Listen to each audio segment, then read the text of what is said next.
उसने घाव की थोड़ी मरहम पट्टी की और कार चलाकर अस्पताल जाने का इरादा किया, लेकिन जैसे ही उसकी नजर कार की चाबी पर पड़ी, अत्यधिक खून बहने के कारण वह सीधे जमीन पर गिर पड़ा। जब वह दोबारा जागा तब तक गहरी रात हो चुकी थी और उसके पास एक जंगली कुत्ता उसे काट रहा था। गुस्से में उसने कुत्ते को भगा दिया और फिर उठकर आसानी से कार की चाबी उठा ली।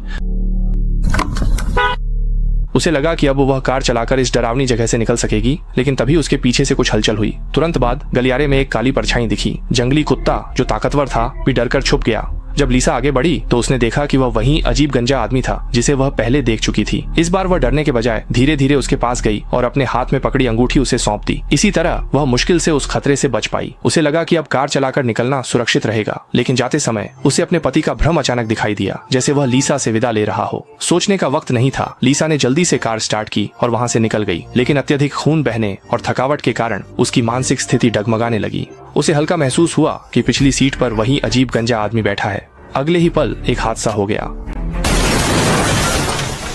भारी आवाज ने पास के निवासियों को तुरंत चौंका दिया। जैसे ही लकड़ी के घर से लोग बाहर आए, लीसा को भी बचा लिया गया। जब लीसा दोबारा होश में आई तो वह खुद को अस्पताल में पाई और उसकी बुरी तरह घायल दाहिनी हाथ का भी बेहतर इलाज हो चुका था।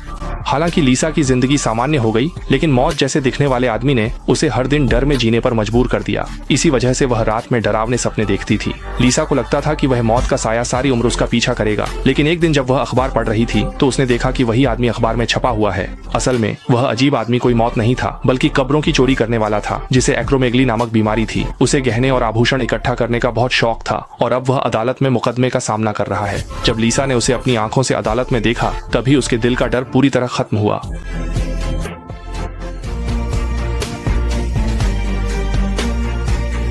कहानी के अंत में लीसा धीरे धीरे अदालत से बाहर निकलती है और अपनी एकदम नई जिंदगी की ओर बढ़ जाती है। इसी के साथ फिल्म समाप्त हो जाती है। जेराल्ड्स गेम ये फिल्म एक दंपति के एकांत द्वीप विला में छुट्टियां मनाने के दौरान हुए रोमांचक अनुभव को दर्शाती है। वे अपनी भावनाओं को मजबूत करने के लिए एक अनोखा खेल खेलना चाहते थे, लेकिन खेल अचानक बेकाबू हो गया और पति की दुर्भाग्यवश मौत हो गई, जिससे पत्नी को अकेले अपने डर और बाहरी खतरों का सामना करना पड़ा। ये फिल्म ऊपर से तो एक विपरीत परिस्थिति में जीवित रहने की कहानी लगती है, लेकिन असल में ये आत्ममुक्ति और मानसिक छाया से बाहर निकलने की कहानी है। ठीक है, मैं हूँ न्यू मूवीज। इस बार की प्रस्तुति यहीं समाप्त होती है।